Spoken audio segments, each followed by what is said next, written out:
Welcome to atom classes. Last lecture में मैंने आपको इलेक्ट्रोकेमिकल सीरीज के बारे में बताया था कि इलेक्ट्रोकेमिकल सीरीज कैसे उसको याद करते हैं, याद करने का तरीका था। उसके अलावा उसके एप्लीकेशंस बताए थे, कुछ इंटेक्स के और एक्सरसाइज के क्वेश्चन भी कराए थे। ठीक है, इलेक्ट्रोकेमिकल सीरीज की हेल्प से क्या हम निकालते हैं, सेल पोटेंशियल निकाल सकते हैं। तो जो सेल पोटेंशियल होता है, सेल पोटेंशियल ये दो टाइप्स के होते थे। एक होता था जिसको बोलते थे ई सेल, 0 नॉट लगाते थे यहाँ पे, और दूसरा सिंपल एक इस तरीके से हो सकता है। दोनों का फ़र्क ये है कि ये जब नॉट लग गया तो ये होता है स्टैंडर्ड कंडीशन होता है, स्टैंडर्ड कंडीशन होता है। और स्टैंडर्ड कंडीशन में क्या कंडीशन आता है, 3 चीज़ें होती हैं। पहला जो उसका कंसंट्रेशन होगा, होगा 1 मोलरिटी होगा। दूसरी चीज़ क्या होती है कि जो टेम्परेचर होता है, 25 डिग्री सेंटीग्रेड, या फिर इसको बोल सकते हैं 298 केल्विन। और तीसरी चीज़ होती है इसका प्रेशर, जो एटमॉस्फेरिक प्रेशर लगता है इस पर, तो प्रेशर कितना होता है 1 atm। तो ये 3 जो कंडीशंस हैं ये स्टैंडर्ड कंडीशन के लिए हैं। अब अगर ये कंडीशन में से कोई भी एक कंडीशन या फिर तीनों कंडीशन अगर हट जाए, ये कंडीशन ना रहे, तो वहाँ पे जो सेल पोटेंशियल निकलेगा वो हो जाएगा ई सेल, उसे बोलते हैं। ठीक है, तो ई सेल में ई नॉट सेल में इतना ही फ़र्क है कि ई नॉट सेल जो होता है स्टैंडर्ड कंडीशन में होता है, ये स्टैंडर्ड कंडीशन में नहीं होता है। तो जो स्टैंडर्ड कंडीशन में होगा, हो सकता है तीनों ही ना हो, या फिर कोई भी एक को अगर हटा दिया जाए तो उसको भी इस कैटेगरी में लेते हैं। ठीक है, या तो तीनों को हटा दिया जाए, या तीनों में से किसी एक को, या फिर तीनों में से किसी 2 को हटा देते हैं। तो जो कंडीशन आता है, उस कंडीशन में जो सेल पोटेंशियल आता है उसको बोलते हैं सिंपल सेल पोटेंशियल बोलते हैं, और इस कंडीशन को बोलते हैं स्टैंडर्ड सेल पोटेंशियल। तो अभी तक हमने जो निकाला था, सेल पोटेंशियल कैलकुलेशन किया था, वो क्या था, स्टैंडर्ड वाला ही, ये स्टैंडर्ड सेल पोटेंशियल निकाला था। अब हमें पढ़ना ये है कि अगर ये स्टैंडर्ड कंडीशन ना हो तो सेल पोटेंशियल कैसे निकलता है। तो इसके लिए एक साइंटिस्ट हैं, या इसको बोलते हैं सिंपल नस्ट, शॉर्टकट में इसको नस्ट इक्वेशन ही बोलेंगे, लेकिन इसका प्रॉपर जो प्रोनाउंसिएशन है वो प्रोनाउंसिएशन है नर्नेस्ट। तो प्रॉपर प्रोनाउंसिएशन नर्नेस्ट है, लेकिन उसे नेस्ट इक्वेशन भी पढ़ते हैं। तो इन्होंने इसको निकालने के लिए एक इक्वेशन दिया। ठीक है, उस इक्वेशन को बोलते हैं नेस्ट इक्वेशन या नर्नेस्ट इक्वेशन। ठीक है, तो अब हमें ये जानना है कि ये इक्वेशन कैसा होता है और उससे सेल पोटेंशियल कैसे निकालते हैं, किस कंडीशन में, जब वो स्टैंडर्ड कंडीशन में ना हो। तो इन्होंने जो इक्वेशन दिया था उस इक्वेशन को बोलते हैं नेस्ट इक्वेशन। ठीक है, तो नेक्स्ट इक्वेशन हमें जानना है कि क्या होता है।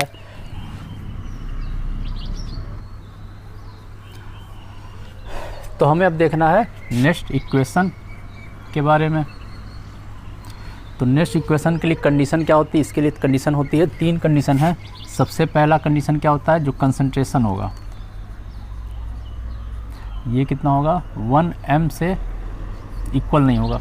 ठीक है, इसका जो कंसंट्रेशन होगा 1 m से इक्वल नहीं होना चाहिए। ठीक है, या तो इससे कम होना चाहिए, वैसे जनरली इसका कम ही होता है, तो इससे कम होता है। ठीक है, दूसरी चीज़ जो टेम्परेचर है वो भी 25 डिग्री सेंटीग्रेड के इक्वल नहीं होना चाहिए। और तीसरा चीज़ प्रेशर था, तो प्रेशर भी 1 atm के इक्वल नहीं होना चाहिए। ठीक है, तो ये 3 कंडीशन है। इन तीनों कंडीशन में या किसी एक कंडीशन में भी अगर सेल है तो उसको नेक्स्ट इक्वेशन से ही सॉल्व करते हैं। ठीक है, तो यहाँ पे हमें जो है सिर्फ और सिर्फ एक ही कंडीशन को देखना है, बाकी कंडीशंस को ध्यान नहीं देना है। ठीक है, तो वो कंडीशन क्या देखना है हमें, सिर्फ ये वाला कि जब कंसंट्रेशन 1 मोलरिटी ना हो, उस केस में नेक्स्ट इक्वेशन को क्या लिखते हैं। तो इस कंडीशन के लिए जो नेक्स्ट इक्वेशन था वो था E cell equal to E not cell और minus 2.303 RT divide by N F, और यहाँ लिखते हैं log product divide by reactant, और इसका क्या है कंसंट्रेशन लेते हैं इसका, तो कंसंट्रेशन ऐसे दिखाते हैं। ठीक है, तो ये इक्वेशन था, इसी इक्वेशन बोलते हैं नेक्स्ट इक्वेशन। ठीक है, अब इसके बारे में हमें इस इक्वेशन को हमें डिटेल से समझना है, इक्वेशन पे क्वेश्चन कैसे सॉल्व होते हैं। ये जो इक्वेशन है, ये इक्वेशन बहुत इंपॉर्टेंट इक्वेशन है। इस पे ऑलमोस्ट लगभग हर साल एक क्वेश्चन क्लास 12th में तो पूछता ही है, उसके अलावा नीट पे भी कई बार इससे डायरेक्ट क्वेश्चन पूछ देता है, जो डायरेक्ट इसी इक्वेशन पे सॉल्व होते हैं। तो आज आपको इसी इक्वेशन के बारे में बताना है और इससे क्वेश्चन कैसे इस पर सॉल्व होते हैं ये बताना है, ठीक है। तो चलिए स्टार्ट करते हैं। सबसे पहला तो ये हमारा इक्वेशन है। अब इस इक्वेशन में जो R है, ये R जो है ये है गैस कांस्टेंट है और इसकी वैल्यू यहाँ पर होती है 8.31, ठीक है। इसकी वैल्यू हमें इतना लिखना होता है R का। जो ये T है ये है टेम्परेचर, T होता है टेम्परेचर, ठीक है। N होता है स्मॉल n जो है ये है number of moles of electron transfer, ठीक है। कितने number of moles electron transfer हो रहे हैं, ठीक है। अभी इस सब के बारे में आपको क्लियर समझ में भी आएगा आगे। अब जो यहाँ पे F होता है, F होता है 1 फैराडे और इसकी वैल्यू होती है 96487 कूलम, ठीक है। इसकी वैल्यू इतनी होती है, लेकिन हमें कभी भी न्यूमेरिकल सॉल्व करना हो तो इसकी ये ना वैल्यू लिख के इसका एक नियर वैल्यू आता है और वो होता है 96, ऐसे राउंड ऑफ कर देते हैं 500 कूलम। इस वैल्यू को हमें लिख के हमें कभी भी इक्वेशन सॉल्व करना होता है, क्योंकि ये सिंपल हो जाता है, ठीक है। तो अब यहाँ पर ये सारी कंडीशंस है। अब इस इक्वेशन में R की वैल्यू हमें पता है, F की वैल्यू पता है, दो वैल्यू हमें पता है।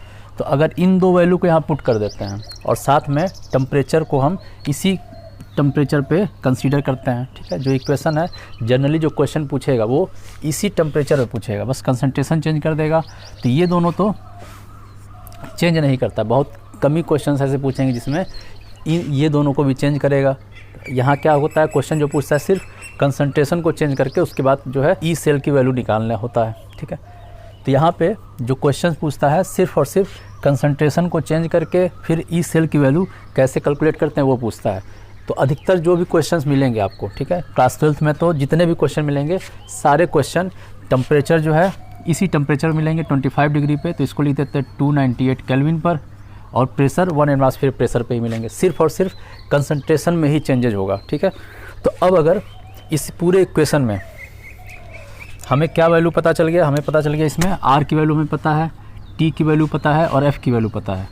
तो अगर ये तीन वैल्यू, ठीक है, ये तीन वैल्यू अगर इसमें हम पुट करते हैं तो इसकी कितनी वैल्यू आती है वो लिखना है, ठीक है। तो अब तो ये वैल्यू जब इसमें पुट करेंगे तो इसकी वैल्यू आ जाएगा, यहाँ लिख देते हैं ई सेल इक्वल टू, ये हो जाएगा ई नॉट सेल और माइनस करके यहाँ पे ये सारी वैल्यू यहाँ पुट कर देंगे। तो लिख देते हैं 2.303, R की जगह लिख देंगे 8.31 और T की जगह लिख देंगे 298 डिवाइड बाई N जो है N को N ही रहने देंगे और इसकी वैल्यू लिख देंगे 96487 और बाकी ये वैल्यू है लॉग प्रोडक्ट का कंसंट्रेशन डिवाइड बाई रिएक्टेंट का कंसंट्रेशन।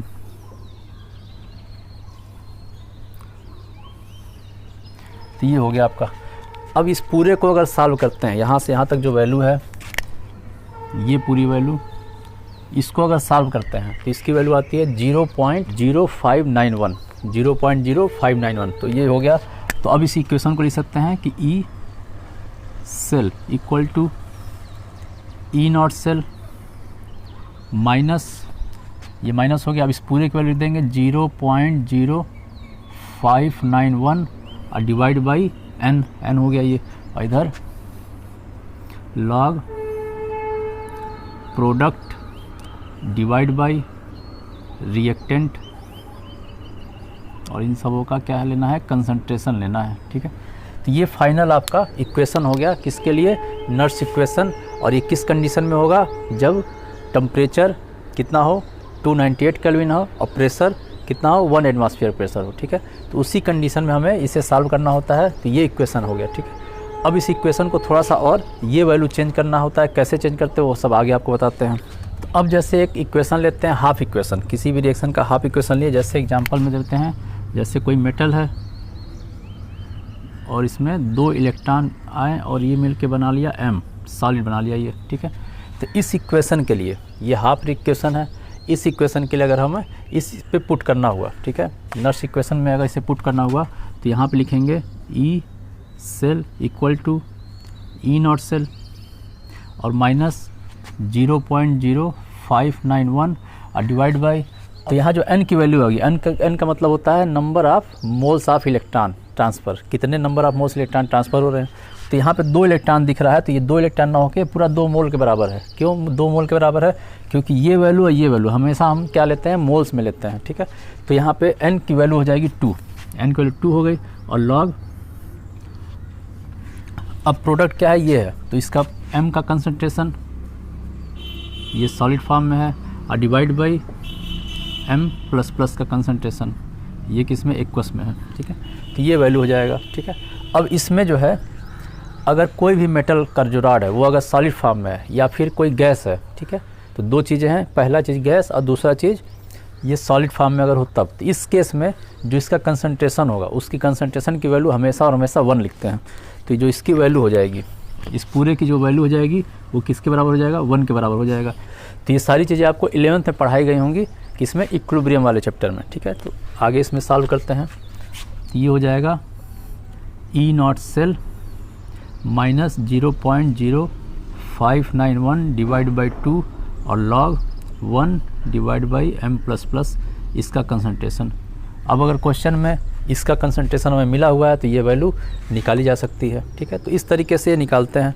अब एक कंप्लीट इक्वेशन लिख था, तो ये तो हाफ इक्वेशन था, अब एक कंप्लीट इक्वेशन लिख के उसको आपको इस पे कैसे पुट करेंगे फार्मूला वो बताते हैं। अब इस इक्वेशन को हम यूज करेंगे किसमें, इलेक्ट्रोकेमिकल सेल का जो बनाए थे कॉपर और Zn, ये इस इलेक्ट्रोड से लेके जो हमने इक्वेशन बनाया था। तो इस इक्वेशन में क्या था, Zn का क्या होता था, ऑक्सीडेशन हो रहा था।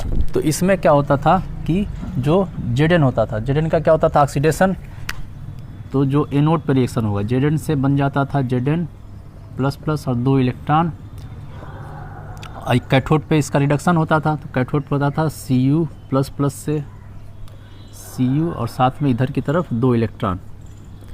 तो ये आपका एनोड और कैथोड का रिएक्शन था। अब इन दोनों इक्वेशन को अगर हम ऐड कर देते हैं, दोनों इक्वेशन को जोड़ दिए तो 2 इलेक्ट्रॉन से 2 इलेक्ट्रॉन कट गया, इधर की तरफ क्या हो जाएगा, Zn प्लस Cu++ और एरो दे के ये हो जाएगा Zn++ और साथ में Cu। तो कंप्लीट इलेक्ट्रोकेमिकल सेल था, उसमें अगर कॉपर और जिंक का जो इलेक्ट्रोड रखते हैं तो उसमें कंप्लीट ये रिएक्शन होता है, और इसी रिएक्शन में जो पोटेंशियल मिलता है 1.1 वोल्ट मिलता था हमें, ठीक है। तो अब ये इक्वेशन मिल गया, अब इसको इसमें पुट करना है हमें, ठीक है, इस सेल में पुट करना है। तो कैसे करेंगे देखते हैं, यहाँ पर वापस लिखेंगे, यहाँ पे इसकी value E cell equal to E naught cell और माइनस, और सेम वही कंडीशन रखना हमें 298 केल्विन टेम्परेचर और 1 एटमॉस्फेरिक प्रेशर। तो ये सारी वैल्यू इतनी ही आएगी, तो हो जाएगा 0.0591 डिवाइड बाई n की वैल्यू क्या होगी यहाँ पे, तो यहाँ 2 इलेक्ट्रॉन का ट्रांसफ़र हो रहा है, यहाँ भी 2 इलेक्ट्रॉन है, यहाँ भी 2 इलेक्ट्रॉन है, तो n की वैल्यू हो जाएगी यहाँ पे 2 और यहाँ लिख देंगे लॉग। अब ये प्रोडक्ट है तो इसका लिखेंगे Zn++ का कंसंट्रेशन और इसका फिर कॉपर का कंसंट्रेशन डिवाइड बाई फिर ये वाला यहाँ पे है Zn का कंसंट्रेशन और इनटू कॉपर ++ का कंसंट्रेशन। तो टोटल इसका ये इक्वेशन हो जाएगा। अब इस इक्वेशन में भी जो यहाँ पे कॉपर है ये किस में है, सॉलिड फॉर्म में है, और यहाँ पे Zn सॉलिड फॉर्म में है, तो इन दोनों की वैल्यू हो जाएगी 1। तो पूरा इक्वेशन में ये पूरी जो वैल्यू है इसमें केवल ये और ये वैल्यू रह जाएगा, इसकी वैल्यू हो जाएगी 1 और इसकी वैल्यू भी हो जाएगी 1, ठीक है। तो इसको हटा देते हैं, तो इसकी वैल्यू जब 1 है तो इसका कोई मतलब ही नहीं रह गया, तो पूरा ये इक्वेशन आ जाएगा फाइनली, ठीक है। तो इसमें ई सेल की पूरा ये इक्वेशन आ गया। इसमें से ई नॉट सेल की वैल्यू में पता है कितनी होती है, 1.1 होता है, ठीक है। तो इसको यहाँ पे 1.1 लिखेंगे और इसका कंसंट्रेशन क्वेश्चन में दिया रहेगा और उसको सॉल्व कर लेंगे, यहाँ पे उसका कंसंट्रेशन लिख देंगे, इस क्वेश्चन को हमें सॉल्व करना होगा, ठीक है। तो कभी भी नर्स इक्वेशन कब यूज करना है, जब कंसंट्रेशन 1 मोलर ना हो, ठीक है। 1 मोलर होगा तो डायरेक्ट ई नॉट सेल की वैल्यू ही निकल के आएगी, और अगर 1 मोलर नहीं होगा तो इस इक्वेशन पे सॉल्व करेंगे इसको, ठीक है। तो अब देखते हैं इसमें जो है ये जो फार्मूला है, इस फार्मूले को थोड़ा सा और बताते हैं कि और क्या क्या इस फार्मूले को कैसे कैसे और चेंज किया जा सकता है। तो ये तो फार्मूला क्लियर है, अभी और भी क्वेश्चन कराते हैं इसमें, पहले उसके पहले कुछ फार्मूला और देखते हैं इसका। अब जो इक्वेशन है ये, ठीक है, इस इक्वेशन में जो Zn है और जो कॉपर है, तो Zn क्या होता था इसमें, यहाँ लिख देते हैं, जो Zn था ये क्या होता था, एनोड होता था, और जो कॉपर होता था वो कैथोड बनाता था, ठीक है। तो इस इक्वेशन में जो प्रोडक्ट है, प्रोडक्ट की जगह ही क्या लिखा हुआ है, Zn, और Zn क्या है, एनोड है, ठीक है। तो इस इक्वेशन को हम दोबारा ऐसे भी लिख सकते हैं कि E cell equal to E naught cell minus 0.0591 divide by n, और लॉग ऊपर की तरफ एनोड लिख देंगे, क्योंकि यहाँ पे प्रोडक्ट वाला कौन सा है, एनोड पे है, एनोड में जो है वही प्रोडक्ट है। तो यहाँ लिख देते हैं एनोड डिवाइड बाई कैथोड। अब जो एनोड है, एनोड पे क्या हो रहा है, ऑक्सीडेशन हो रहा है, तो यहाँ पे एक और फार्मूला यूज कर सकते हैं कि E naught cell minus 0.0591 divide by n, और लॉग ऊपर लिखेंगे ऑक्सीडेशन और नीचे लिख देंगे रिडक्शन। तो ये फार्मूला हो जाएगा, ठीक है। तो ये फार्मूला और ये फार्मूला, तीनों फार्मूला सेम ही फार्मूला है, लेकिन हमें क्वेश्चन में कई बार ऐसा देता है कि ये एनोड है, ये कैथोड है, या फिर अगर इक्वेशन दे दिया तो इस पे कर सकते हैं, प्रोडक्ट बटे रिएक्टेंट पे। लेकिन अगर एनोड कैथोड दिया तो इस पे करेंगे, ऑक्सीडेशन रिएक्शन दिया तो इस फार्मूले को यूज करना पड़ेगा। तीनों वैसे सेम फार्मूला है। अब इसमें कन्फ्यूजन कई बार हो जाता है कि एनोड और कैथोड में किसको ऊपर रखना है, किसको नीचे रखना है, तो वापस यहाँ पे वही फार्मूला यूज करेंगे, लोन का फार्मूला। तो देखिए कैसे होगा कि जैसे बताया था लास्ट लेक्चर में कि ऊपर वाला लोन होता है, तो इसमें ऊपर की तरफ जो है एनोड को रखेंगे, या ऊपर की तरफ ही ऑक्सीडेशन को रखेंगे। तो ऊपर की तरफ एनोड, नीचे की तरफ कैथोड। याद करने का ट्रिक है बस कि कन्फ्यूजन ना हो इसमें, ठीक है। तो ये हो जाएगा। अब इसमें अगर Zn और कॉपर का जो इलेक्ट्रोकेमिकल सेल था, ठीक है, इलेक्ट्रोकेमिकल सेल था, अगर उसका हम पूरा रिप्रेजेंटेशन करते हैं, जैसा हमने बताया था इक्वेशन में कैसे रिप्रेजेंट करते हैं, तो उसको ऐसे लिखते हैं। जो Zn था उसका ऑक्सीडेशन हो रहा था, तो उसको ऐसे लिखेंगे Zn सॉलिड और स्लैश करके Zn प्लस प्लस इक्वस। तो ये वाला था ऑक्सीडेशन हाफ सेल, और उसके बाद सॉल्ट ब्रिज लगाते तो सॉल्ट ब्रिज का सिंबल ऐसा होता था, और फिर अब लगाएंगे यहाँ पे रिडक्शन हाफ सेल। तो रिडक्शन हाफ सेल में लिखते हैं Cu plus plus equals condition और स्लैश करके Cu, और ये था सॉलिड, ठीक है। तो ये पूरा जो रिप्रेजेंटेशन है, ये रिप्रेजेंटेशन किसका है, जिंक और कॉपर इलेक्ट्रोड वाला जो इलेक्ट्रोकेमिकल सेल है उसका रिप्रेजेंटेशन है। इधर की तरफ सबसे पहले ऑक्सीडेशन लिखते हैं, फिर सॉल्ट ब्रिज बनाते हैं, और फिर रिडक्शन लिखते हैं। इसके लिए भी एक याद करने का ट्रिक है। याद कैसे करना है, इसमें A, B और C। A का मतलब यहाँ से यहाँ तक हो गया A मतलब हो गया एनोड, और B का मतलब हो गया सॉल्ट ब्रिज, और C का मतलब हो गया कैथोड। तो ABC याद रखना है। ये भी आपको अभी ये सारा जो है जो बताते जा रही है सब काम आएगा आपको क्वेश्चन सॉल्व करने में। ABC वाला भी जो है ट्रिक ये भी समझ में आएगा, इस पर भी क्वेश्चन सॉल्व होंगे। लोन वाले पे तो कल मैंने क्वेश्चन कराया था, अभी आगे भी और सारे क्वेश्चन हैं जो इसी फार्मूले पे सॉल्व होंगे, ठीक है। तो ये सारा जो है फार्मूले पे ही क्वेश्चन सॉल्व होंगे। तो ये आपका हो गया इक्वेशन, ठीक है, ये हो गया नर्स इक्वेशन। अब इसमें देखना है कि कोई इक्वेशन में अगर आगे कोफिशिएंट दिया हो, जैसे एग्जांपल बताते हैं इसके लिए भी।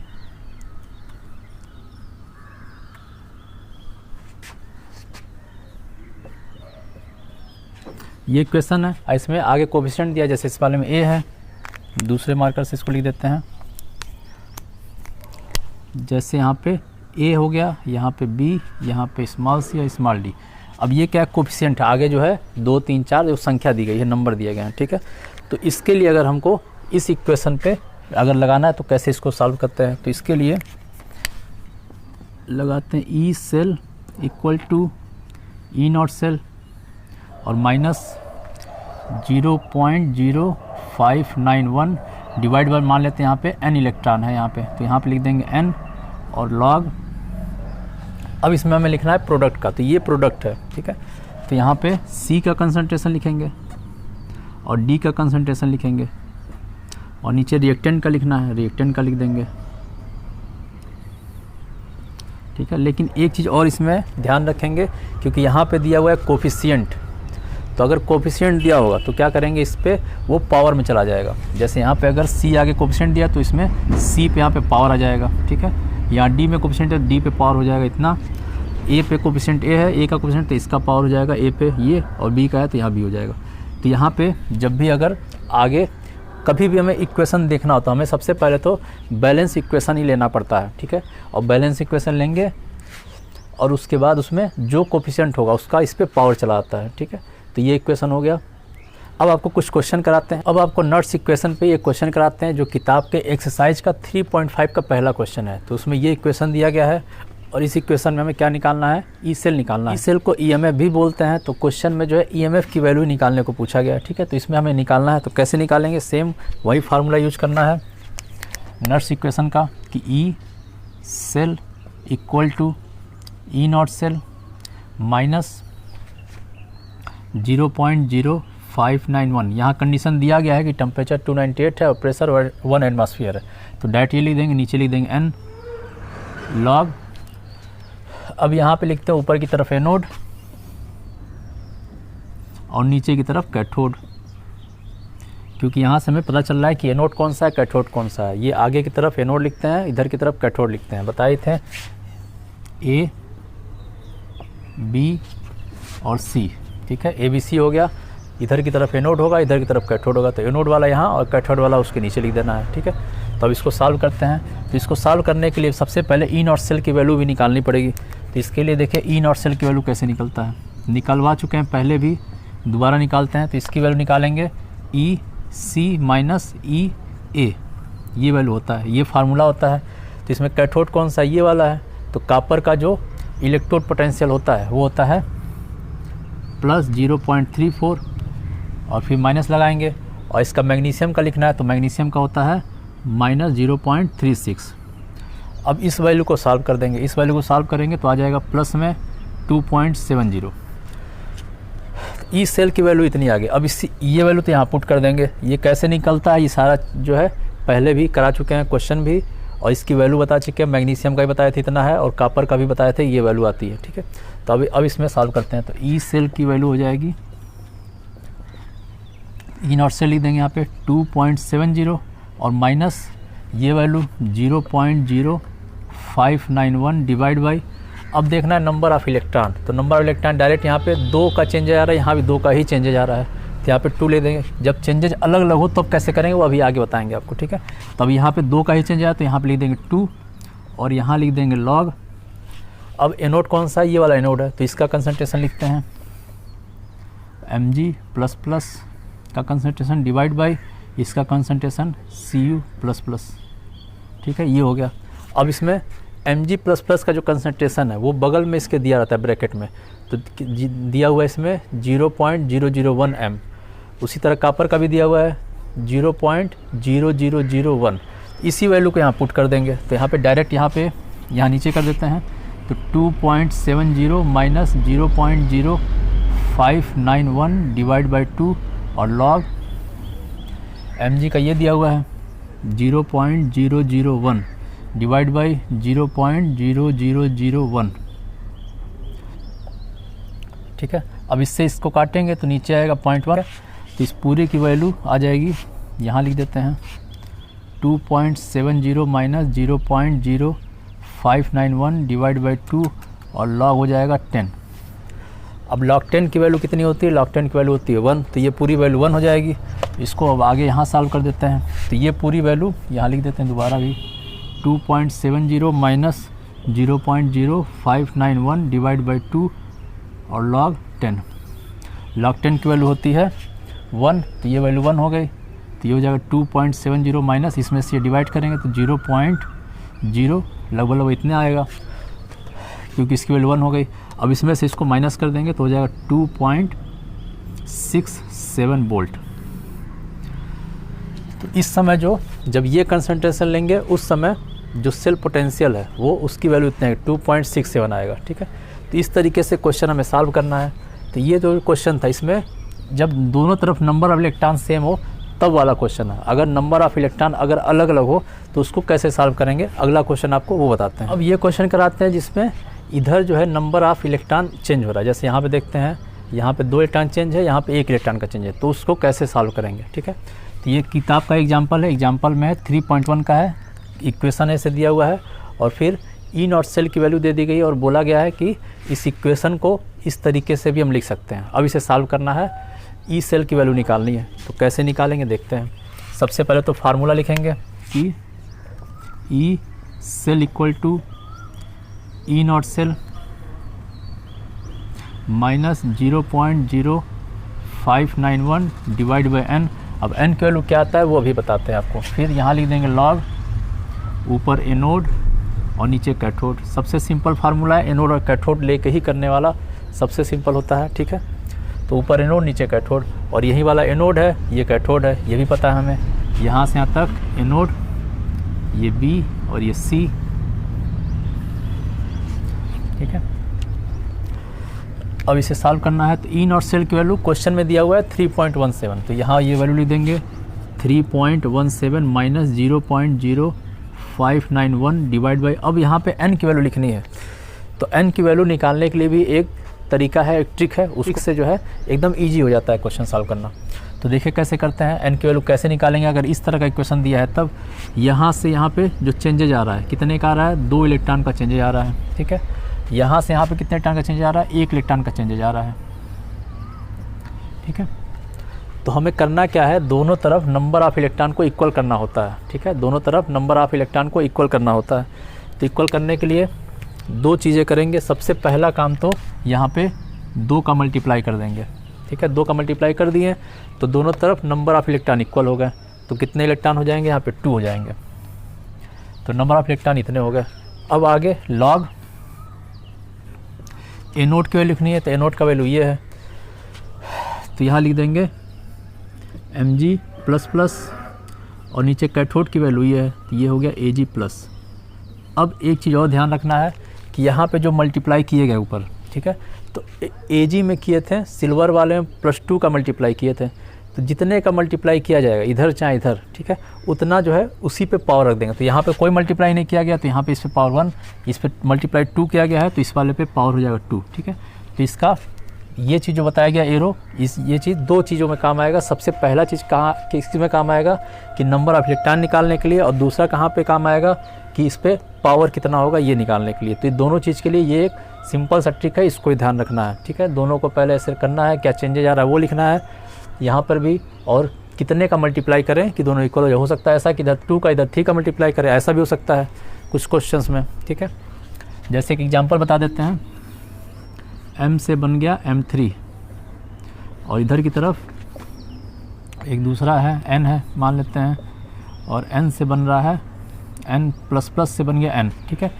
तो यहाँ से यहाँ पे जो चेंजेज आ रहा है 3 इलेक्ट्रॉन का चेंज आ रहा है, और यहाँ से यहाँ पे जो चेंज आ रहा है 2 इलेक्ट्रॉन का चेंज आ रहा है। तो अगर दोनों को बराबर करना है तो सबसे पहला काम करेंगे, इसमें 2 का मल्टीप्लाई, इसमें 3 का मल्टीप्लाई करेंगे। इसमें 2 का कर देंगे तो ये भी 6 हो जाएगा, तो इसमें मल्टीप्लाई 2 कर दिए, हो गया 6 इलेक्ट्रॉन, और इधर भी इधर 3 का मल्टीप्लाई कर दिए, इधर हो गया 6 इलेक्ट्रॉन, ठीक है। अब इसके लिए जो n की वैल्यू आएगी वो हो जाएगा 6 हो जाएगा, ठीक है। यहाँ पे 2 वैल्यू 2 थी, लेकिन यहाँ पे जो n की वैल्यू हो जाएगी 6 हो जाएगा, क्योंकि टोटल नंबर ऑफ इलेक्ट्रॉन 6 हो गए।